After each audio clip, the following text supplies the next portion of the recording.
The stars looked the same as always, but Captain Jake Harrison knew something was wrong. He sat in his command chair on the bridge of the UHS Defiance, watching the empty space ahead. His ship was 3 days out from Earth, heading toward the outer rim of the galaxy where few ships ever went. "Captain, we're getting a signal," said Lieutenant Amy Foster from her station. She was the ship's science officer, a young woman with bright eyes who loved studying alien life forms. "It's weak, but it's definitely a distress call." Jake turned to look at her. "From where?" "The Calari system. About 2 days from here, if we push the engines hard." Jake had heard of the Calari before. They were a peaceful species that lived on water worlds. Most people in the galaxy didn't think much about them. They kept to themselves and never caused trouble for anyone. "What kind of distress?" Jake asked. Amy worked at her controls, trying to clean up the signal. "I'm getting pieces of it. Something about attacks, ships in their system, people dying." "Commander." Rick Stone, Jake's second in command, walked over. He was a big man with gray hair and serious eyes. "Captain, the Calari system is pretty far out. If they're having problems, it's probably not our business." Jake thought about this. Rick was right in many ways. The Calari lived far from human space. Earth had its own problems to worry about. But something about the distress call bothered him. "Amy, can you get more of the message?" She worked for several minutes, her fingers moving quickly over her controls. Finally, she looked up with a worried face. "Captain, I think they're being attacked by the Dominion Council." Everyone on the bridge became quiet. The Dominion Council was made up of the most powerful races in the galaxy. They controlled most of the important trade routes and made the big decisions for everyone else. Humans were still new to space travel, and Earth was trying hard to stay on good terms with the Council. "Are you sure?" Jake asked. "The signal mentions Council ships, and something about being hunted." "Captain, I think they're asking for help." Rick frowned. "If the Council is involved, we need to be very careful. Earth doesn't want trouble with them." Jake stood up and walked to the front of the bridge. Through the big window, he could see the stars stretching out into space. Somewhere out there, people were dying. Maybe it wasn't his problem, but it felt like it should be. "Set course for the Calari system," he said. "Captain," Rick said, "maybe we should call Earth Command first. Get orders. We will. But first, let's see what's happening. We're not going to fight anyone. We're just going to look." The Defiance changed course, and its engines pushed harder. The ship was built for exploration, not war. It had some weapons, but nothing that could fight the big ships the Council used. 2 days later, they reached the edge of the Calari system. What they found made Jake's stomach turn. 3 Council warships were in orbit around the main planet. The ships were huge, each one 10 times bigger than the Defiance. On the planet's surface, they could see fires burning and smoke rising into the sky. "My God," Amy whispered. "Are there any Calari ships left?" Jake asked. Amy checked her instruments. "I'm reading a few small vessels hiding on the far side of the planet. They're trying to stay out of sight. Can we talk to them?" "I think so. But Captain, if we send a message, the Council ships will hear it too." Jake thought about this. If he talked to the Calari, the Council would know humans were here. That could cause problems for Earth. But if he didn't try to help, people would die. "Send a message to the Calari. Tell them we're here." Amy's hands shook a little as she worked. A few minutes later, a voice came through the ship's speakers. It was strange and musical, like someone talking underwater. "Human vessel, this is Elder. Vasanth of the Calari people. We are grateful you have come, but you must leave quickly. The Council ships will destroy you if they find you here." Jake picked up the communication device. "This is Captain Jake Harrison of the human ship Defiance. What's happening here? The Council says we are a threat to galactic peace. They have been hunting us for months. My people are dying, Captain. Our cities are burning. We have done nothing wrong. Why do they say you're a threat?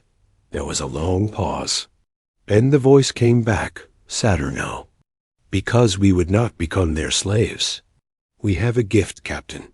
We can clean poisoned worlds, make them healthy again. The Council wanted to use us to fix the planets they have destroyed with their factories. When we refused, they declared, "Use dangerous." Jake felt anger building inside him. The Council was destroying an entire species because they wouldn't be slaves. It was wrong, and everyone knew it was wrong. How many of you are left? On this world, perhaps 50,000. There were millions of us before the hunting began. Jake closed his eyes. 50,000 people, hiding and afraid, while the galaxy's most powerful forces tried to kill them all. And no one was going to help them. Elder Vasanth, we're going. To try to get you help, I'm going to call my government. Captain Harrison, your people are young in the galaxy. Do not risk your future for us. The Council will punish any who help us. But Jake had already made up his mind. He turned to Rick. Send a message to Earth Command. Tell them what we found here. Tell them the Council is committing genocide. Rick looked worried, but he followed orders. An hour later, the reply came back from Earth. Ambassador Lisa Carter's face appeared on the main screen. She looked tired and angry. Captain Harrison, I just got back from a meeting with the Council. They know you're there. They want you to. Leave immediately and forget what you saw. Earth Command is ordering you to return home right now. Jake stared at the screen. Ambassador, there are 50,000 innocent people down there. The Council is killing them all. I know, Captain. I know. But if we interfere, the Council will cut off all trade with Earth. They might even attack us. We're not strong enough to fight them. So we just let it happen? Lisa's face was full of pain. Captain, I'm sorry. But yes, we have to let it happen. Come home. That's an order. The screen went dark. Jake stood there, looking at the stars, thinking about 50,000. People waiting to die while the galaxy turned away and pretended not to see. Jake Harrison sat alone in his quarters, staring at the wall. The orders from Earth were clear. Leave the Kalari system. Go home. Forget what he had seen.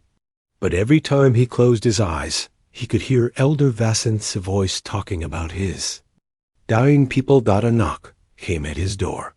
Come in, Jake said. Amy Foster walked in, carrying a datapad. Her face was red, like she had been crying. Captain, I need to show you something. Jake looked at the pad. It showed pictures and information about the Kalari homeworld. What am I looking at?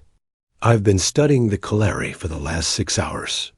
Captain, they're not just any alien species. They're special. Amy sat down across from him. Remember how Elder Vasanth said they could clean poisoned worlds? Yes. It's not just cleaning, Captain. The Kalari can take a dead planet and make it alive again. Their bodies produce chemicals that can fix soil, clean water, and even help plants grow. A single Kalari can restore hundreds of acres of damaged land. Jake looked at the pictures on the pad. They showed beautiful water cities and green forests. So the Council wanted to use them as living tools. Exactly. But there's more. Amy touched the pad and new information appeared. I found records of what the Council has been doing. They've been hunting the Kalari for 8 months. They've already destroyed 6 of their colony worlds. This is the last one. Jake felt sick. How many have they killed? Millions, Captain. The Kalari used to live on 12 different worlds. Now there are only 50,000 left, hiding in underwater cities on this one planet. Jake stood up and walked to his small window. Outside, he could see the stars. Amy, What would you do if you were me? She was quiet for a long moment. Captain, I became a scientist because I wanted to learn about life in the universe. The Kalari are one of the most amazing species I've ever studied. If they die, we lose something that can never be replaced. But if we help them, Earth might suffer. The Council could attack us or stop trading with us. I know, Captain. But what kind of people would we be if we let this happen? What kind of species stands by and watches genocide? Jake turned back to her. Get Dr. Helen Brooks and Commander Stone. Meet me in the conference room in 10 minutes. 20 minutes later, Jake's senior officers sat around the table. Dr. Helen. Brooks was the ship's medical officer, a smart woman with kind eyes. Commander Rick Stone still looked worried about their situation. I've called you here because we need to make a decision, Jake said. We have orders to leave, but we also have a chance to save lives. Rick spoke first. Captain, I understand how you feel, but we can't fight 3 Council warships. We'd be destroyed in minutes. What if we don't fight them directly? Jake asked Doctor. Brooks looked up from her medical pad. Captain, I've been studying the information Amy gave me about the Kalari. They're dying from more than just the attacks. The Council has been using biological weapons against them. What kind of weapons? A virus that attacks their immune system. It's designed specifically to kill Kalari. Without treatment, they'll all be dead in less than 2 years, even if the attacks stop. Amy leaned forward. Can we treat it? Maybe. But I'd need to get close to them. I'd need samples and time to work. Jake thought about this. What if we could get the Kalari off their planet? Could we take them somewhere safe? Rick shook his head. Captain, we're one ship. We couldn't carry 50,000 people. Not all at once, but we could make trips. Move them a few hundred at a time. To where? Rick asked. Every world in the galaxy is controlled by someone. The Council has influence everywhere. Jake had been thinking about this for hours. What about the void fields? Everyone became quiet. The void fields were a region of space that most people avoided. Strange gravity fields made it dangerous to travel there. Ships that went into the void fields sometimes never came out. Captain, Rick said slowly, the void fields are deadly. Maybe, but they're also empty. No one goes there. No one would. Look for us there. Amy looked excited. Captain, if we could find a stable area in the void fields, we could set up a temporary base. Give Dr. Brooks time to work on a cure. And then what? Rick asked. We hide there forever? Jake stood up. No. Then we find other people who think what the Council is doing is wrong. We build a resistance. Rick stared at him. Captain, you're talking about starting a war. I'm talking about stopping a genocide. Jake looked at each of his officers. I won't order any of you to do this. If we go forward with this plan, we'll be criminals. Earth will disown us. The Council will hunt us. Some of us might die. Dr. Brooks was the first to speak. Captain, I became a doctor to save lives. If I can save an entire species, I have to try. Amy nodded. I'm with you, Captain. Everyone looked at Rick. The big man was quiet for a long time. Finally, he sighed. Captain, this is the stupidest plan I've ever heard. The Council has thousands of ships. We have one. They have armies. We have a crew of 60. Jake waited. But, Rick continued, I've been a soldier for 20 years. I've seen what happens when good people do nothing.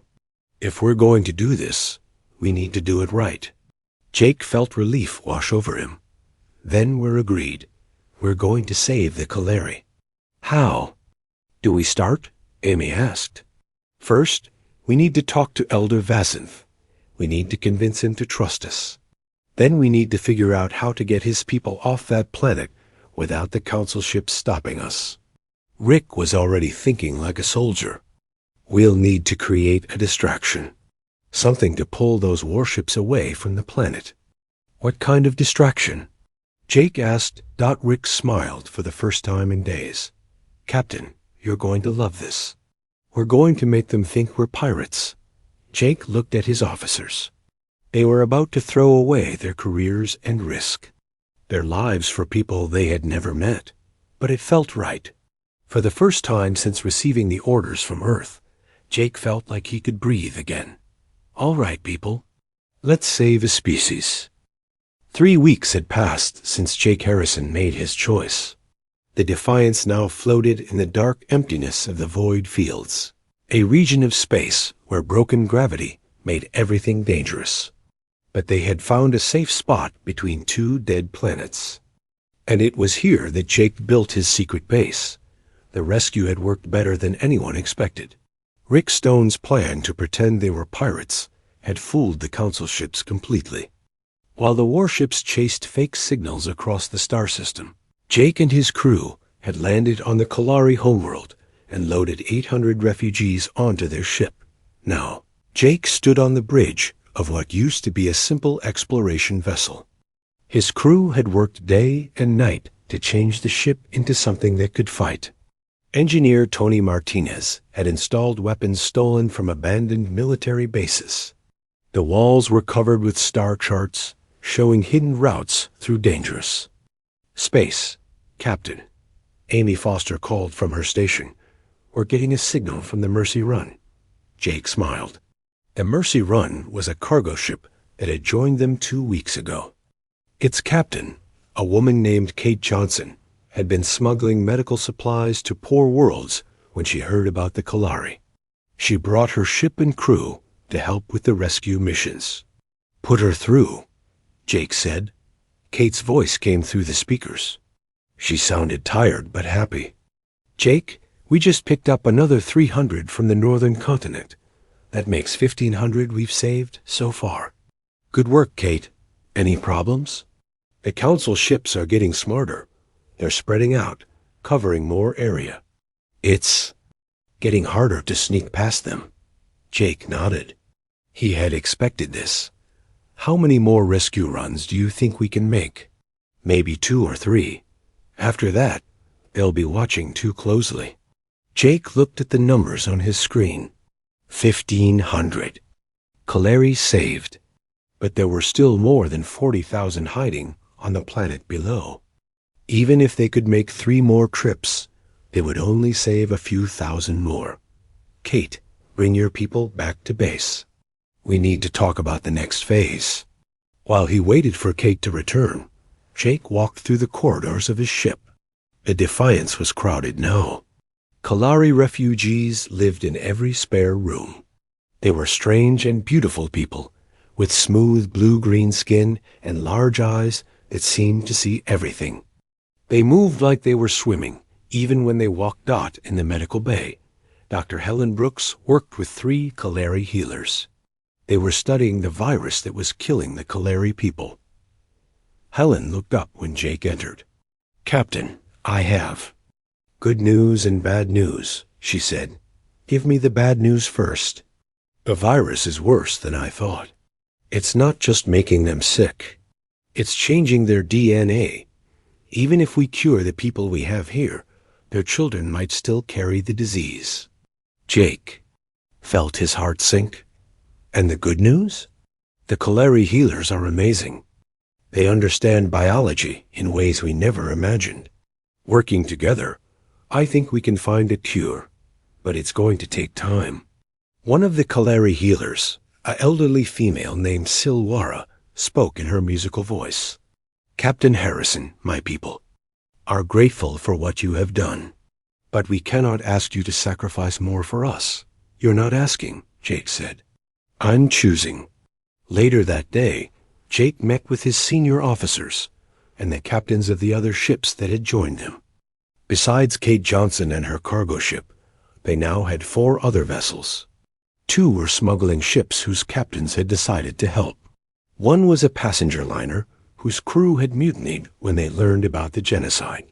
The last was a mining ship whose captain, Carlos Rivera, had been running illegal operations in the Outer Rim. "We can't keep doing rescue runs forever," Rick Stone said. "The Council is getting suspicious. They're bringing in more ships." "How many more?" Jake asked. "Our contacts say at least 6 more warships, maybe more." Kate Johnson leaned forward. "Jake, we need to think about this differently. We can't save all the Kaleri by running back and forth. We need to find another way. What do you suggest?" "We need to make noise. Big noise. If we can get the galaxy's attention, maybe other species will help us." Carlos Rivera, the mining captain, spoke up. He was a tough man with scars on his hands. "Kate's right. I know people throughout the Outer Rim. Pirates, smugglers, independent traders. Most of them hate the Council. If we can show them what's really happening, some of them might join us." Amy Foster had been quiet during the meeting. Now she spoke up. "Captain, I've been studying the Council's communication networks. They're trying to keep the genocide secret. Most people in the galaxy don't know what's happening to the Kaleri." "Why?" Jake asked. "Because they're afraid of exactly what we're doing. They're afraid other species will resist them." Rick Stone understood immediately. "So if we can spread the word, we might find allies." "Exactly. The Council has enemies. Species they've threatened or bullied. If those species knew the truth, they might help us." Jake thought about this. It was a dangerous plan. Right now, they were just criminals running from the law. But if they started a rebellion, the Council would send everything they had to destroy them. "What about the Kaleri still on the planet?" Jake asked. "If we start a war, the Council might kill them all." Dr. Brooks spoke up. "Captain, they're going to die anyway. The virus will kill them within 2 years. At least this way, some of them have a chance." Elder Vasanth, who had been rescued in the first group, had been listening quietly. Now he spoke. "Captain Harrison, my people have a saying.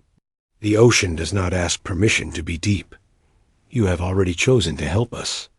We trust your judgment." Jake looked around the table at the faces of his officers and allies. 3 weeks ago, he had been a simple exploration captain. Now he was planning a rebellion against the most powerful forces in the galaxy. "All right," he said, "we're going to war, but we're going to do it smart. Carlos, I want you to contact every independent captain you know. Tell them what the Council is doing. Amy, I want you to hack into their communication networks. Let's make sure everyone in the galaxy knows about the genocide. Can the rescue missions?" Kate asked. "We keep doing them as long as we can. But from now on, we're not just saving the Kaleri. We're building an army." Rick Stone smiled grimly. "Captain, you realize we're about to become the most wanted criminals in the galaxy." "Good," Jake said. "Maybe that will get people's attention." Outside the ship, the void field stretched endlessly into space. Hidden among the dangerous gravity fields, a small group of humans and aliens prepared to challenge an empire. They had no idea if they could win, but they knew they had to try. The galaxy had forgotten what it meant to stand up for what was right. It was time to remind them. 2 months had passed since the rebellion began, and Jake Harrison barely recognized his life anymore. The Defiance was now the command ship of a fleet of 37 vessels. Ships arrived almost daily, bringing crews who had heard about the fight against the Council. Some were smugglers and pirates, but others were regular people who had decided they could not stand by and watch genocide happen. Jake stood in the main briefing room of their hidden base, which they had built inside a hollow asteroid in the void fields. The room was full of captains from different species. There were humans like Kate Johnson and Carlos Rivera, but also Zentari traders who hated the Council's new taxes, and Mechlin miners whose worlds had been stripped bare by Council. Corporations. "The news is spreading," Amy Foster reported. She had become the rebellion's information officer, using her skills to hack into communication networks across the galaxy. 12 more star systems have received our broadcasts about the Kaleri. Genocide. The Council is trying to block the signals, but we're getting through. A Zentari captain named Kekstar spoke up. His species looked like tall, thin humans with silver skin. My people are asking questions. Many do not believe the Council would do such things. Then we need to show them proof, Jake said. Carlos. What's the status of the supply raids? Carlos Rivera smiled. He had become the rebellion's expert at stealing from Council supply convoys. We hit 3 more shipments this week. Food, medical supplies, and weapons. The Council is getting angry. Good. Angry people make mistakes. Jake turned to another. Captain. Dan, what about the rescue missions? Captain Dan Phillips had joined them with a fast attack ship called the Storm Chaser. He specialized in getting into dangerous places and getting out quickly. We've saved another 800 Kalari from the homeworld. But Jake, the Council has 20 warships around that planet now. It's getting almost impossible to reach them. Jake nodded. They had rescued over 4,000 Kalari so far, but more than 40,000 were still trapped on their dying world. Every day they waited, more died from the virus. What about the cure? Jake asked Dr. Brooks. Helen Brooks looked tired. She had been working with the Kalari healers for months, trying to find a way to stop the virus. We're close, Captain. The Kalari have shown us things about biology that we never imagined. But we need more time. Time is what we don't have. Rick Stone said. He had been leading ground missions to free Kalari prisoners from Council slave camps. The Council is planning something big. Our spies say they're gathering a huge fleet. Jake felt the weight of leadership on his shoulders. Thousands of lives depended on the decisions he made. How big? At least 200 ships. Maybe more. They're calling it Operation Clean Sweep. The room became quiet. Everyone knew what that meant. The Council was planning to destroy the rebellion completely. When? Jake asked. 3 weeks? Maybe less. Jake looked around the room at the faces. Of his allies? These people had given up their old lives to fight for something they believed in. Now they were all going to die unless he could find a way to save them. We need to hit them first, Jake said, before they're ready. Jake, Kate Johnson said. Quietly, they have 200 warships. We have 37 ships, and most of them are cargo vessels with a few weapons bolted on. We can't fight them in open space. Then we don't fight them in open space. We make them come to us. Amy Foster looked up from her computer. Captain, I'm getting reports from across the galaxy. The Council is cracking down everywhere. They're arresting anyone who speaks out against them. 3 colonies have declared independence, and the Council is sending fleets to destroy them. Jake realized something important. They're scared. The Council is scared because people are starting to resist them. That's why they want to destroy us so badly. Being right won't save us from 200 warships, Rick pointed out. No, but it might save the galaxy. Jake turned to Amy. Can you send a message to every news network, every government, every independent captain in the galaxy? Yes, but what do you want to say? Jake thought for a moment. Tell them the truth. Tell them the Council is planning to destroy anyone who opposes them. Tell them that if they don't stand up now, they'll be next. Elder Vazenth, who had been listening quietly, spoke up. Captain Harrison, my people have something to offer. What do you mean? The gift we have, the ability to heal worlds. We can do more than just clean soil and water. We can create new life, new ecosystems. Imagine worlds that produce food without depleting the soil. Planets that can support billions of people without destroying the environment. Jake stared at him. You're talking about ending hunger and poverty in the galaxy. Yes, but only if we survive. If the Council destroys us, that knowledge dies with us. Amy's eyes lit up.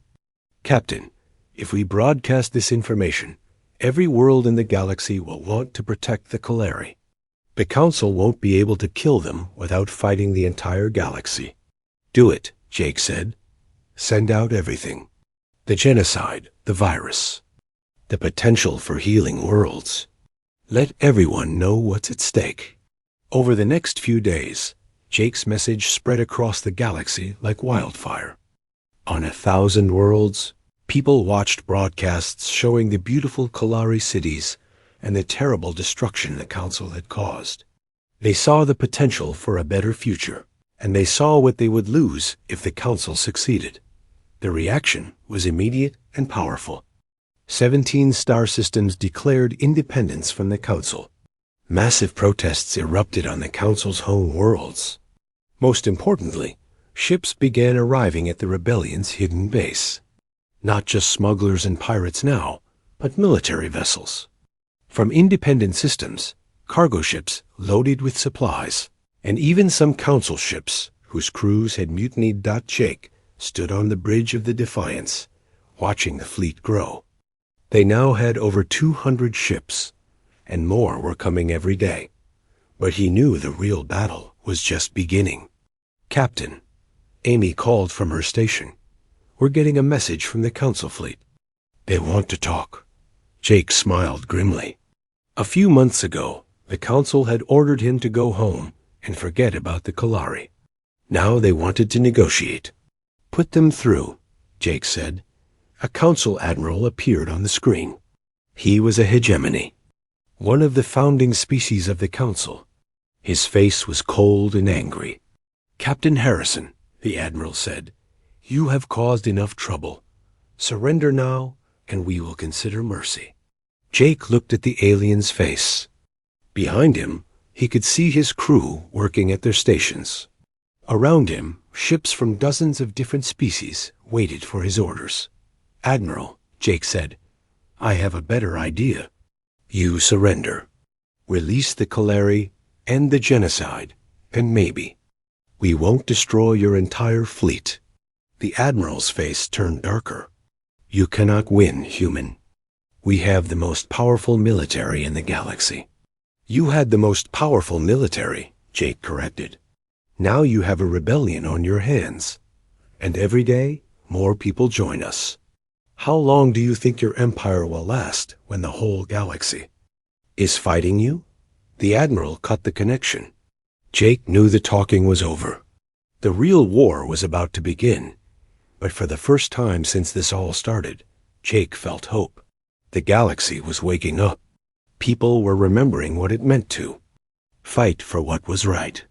And maybe, just maybe, they could actually win. The final battle came sooner than anyone expected.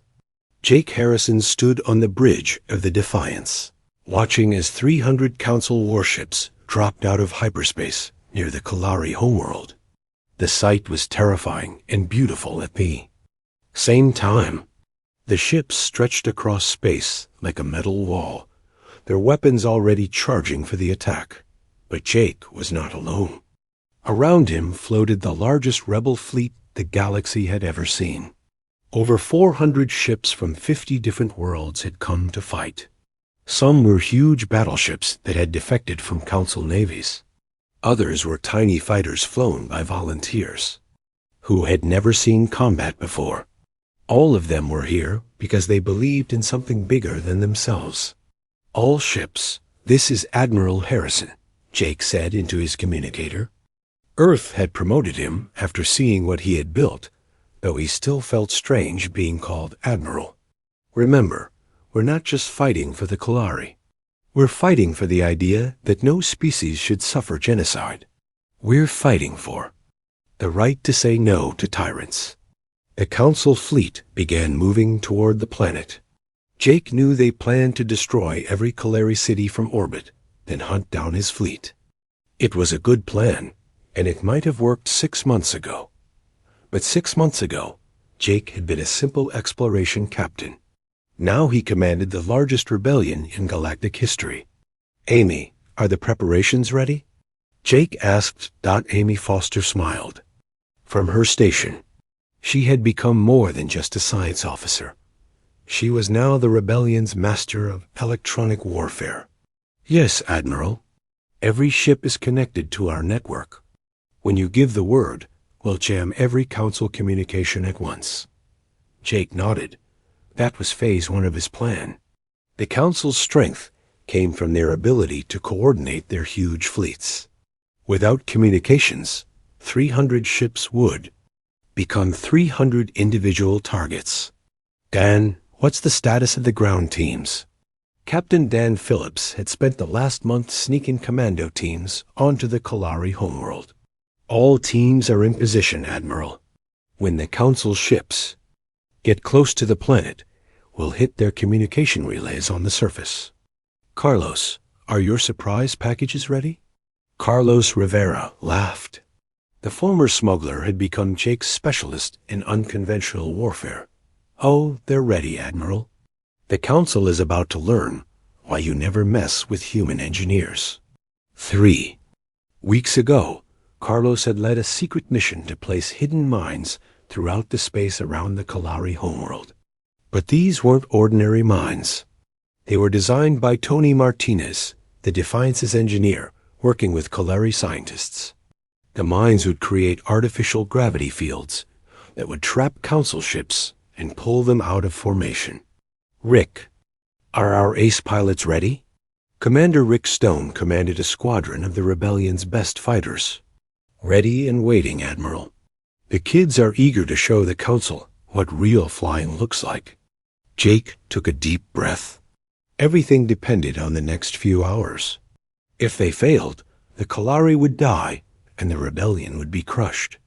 The Council would rule the galaxy unopposed for generations. If they won, everything would change. All ships, Jake announced. This is it. The Council thinks they can destroy us because we're just criminals and rebels. They think they can commit genocide because no one will stop them. Today, we prove them wrong. Today, we show the galaxy what happens when good people refuse to stay silent. The Council fleet was now only minutes away from weapons range. Jake could see their formation, perfect and disciplined. They had done this before, destroying worlds. That opposed them. Execute Phase 1, Jake ordered. Across the rebel fleet, electronic warfare systems activated. Every Council ship suddenly lost contact with its commanders. 300 warships that had been moving as one force were now 300 confused vessels trying to figure out what had happened. Phase 2. Carlos's minds activated. Gravity fields erupted throughout space, grabbing Council ships and pulling them in different directions. The perfect formation collapsed as ships were dragged off course by forces they couldn't see or understand. Phase 3. Dan's commando teams destroyed the communication relays on the planet's surface. Now the Council fleet couldn't coordinate with their ground forces either. All ships attack. The rebel fleet charged into battle. What should have been a hopeless fight against superior numbers became a wild melee where the Council's advantages meant nothing. Small, fast rebel ships darted between the huge Council warships, hitting them where their weapons couldn't reach. Electronic warfare systems confused Council targeting computers. Gravity mines continued to disrupt their formations. But the real surprise came when Elder Vassini's voice suddenly broadcast across all frequencies. He spoke in the ancient Kalari language, singing a song that had been passed down for thousands of years. It was beautiful and sad and full of hope. Jake didn't understand the words, but he understood the meaning. This was the Kalari refusing to die quietly. This was a peaceful people standing up for themselves for the first time. And then something incredible happened. On worlds across the galaxy, people heard the song. They saw the battle being broadcast by rebel ships. They watched small ships fighting against impossible odds to protect an innocent species from genocide. And they chose sides. Fleets from the Zentari Republic entered the battle. attacking Council ships from behind. The Mechlin Mining Guild sent their armed cargo vessels to help evacuate Kalari civilians. Even some Council member species turned against their own government, unwilling to be part of mass murder. The battle lasted for 6 hours. When it was over, the Council fleet was destroyed or surrendered. The Kalari homeworld was free, but more importantly, the galaxy had changed forever. 3 days later, Jake stood in the newly built Galactic Assembly, building on the neutral world of Haven. Representatives from hundreds of species had come to form a new government based on protecting the rights of all peoples. "Admiral Harrison," said the Zentari representative, "your species has done something remarkable. You showed us that we don't have to accept tyranny just because it's powerful." Jake looked out at the assembled delegates. There were humans and Kalari, Zentari, and Mechlon, and dozens of other species he had never seen before. All of them were here because a few humans had decided that genocide was wrong, no matter what the cost of stopping it. "We didn't do this alone," Jake said. "We just reminded everyone what they already knew in their hearts, that some things are worth fighting for." Elder Vasanth approached Jake after the ceremony. The old Kalari looked healthier now. Dr. Brooks had finally perfected the cure for the virus, and all the surviving Kalari were being treated. "Captain Harrison," Vasanth said, "my people have a gift for you." He handed Jake a small device that glowed with soft blue light. "This contains everything we know about healing worlds. Our entire knowledge gathered over millions of years. We want to share it with the galaxy." Jake held the device carefully. It represented the end of hunger and poverty for billions of people. It was the Kalari's gift to a galaxy that had almost let them die. "Thank you," Jake said. "But I'm not a captain anymore. Remember? They made me an admiral." Vasanth smiled, expression that looked like sunlight on water. "To my people, you will always be Captain Harrison, the human who heard our call for help and answered." Jake looked out at the stars through the assembly building's great window. Somewhere out there, the first human Kalari colony ships were already traveling to new worlds. The galaxy was about to become a much more interesting place. The Council had been right about one thing. Humans were dangerous, not because they were violent or warlike, but because they refused to accept that things had to stay the way they were. They believed that ordinary people could change the galaxy if they were willing to try, and they had just proved it.